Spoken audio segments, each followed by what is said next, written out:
As you can see, well, it's snowing, and we are not technically in winter, but yes, it's winter weather.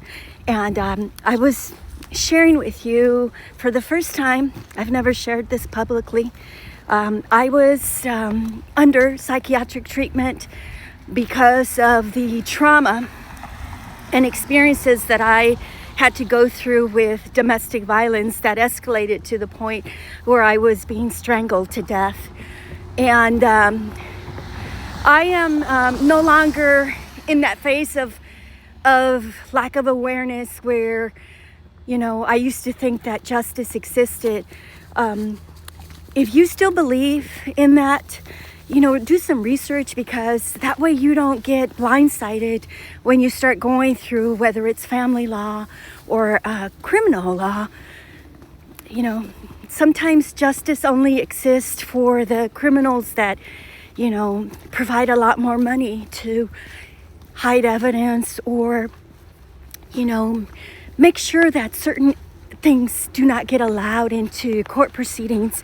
And that's absolutely pathetic. It is not justice, but shit, it happens, right? So when you become aware that that kind of stuff, that kind of corruption exists, it really opens your eyes to the reality, and it saves you a lot of suffering. And if you can relate to this, let me know. If you want to share, some experiences, let me know. I am no longer seeking validation from anyone. I am not, because I was in the past. I thought, it's like you felt like people had to believe your side of the story. This was before I was aware of that.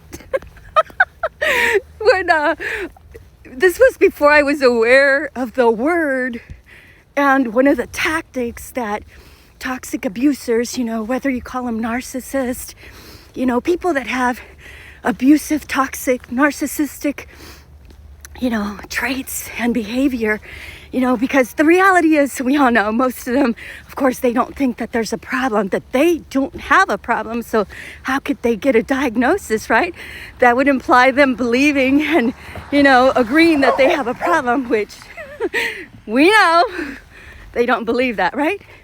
The majority of the people that get help, diagnosis, are the ones that are victimized. And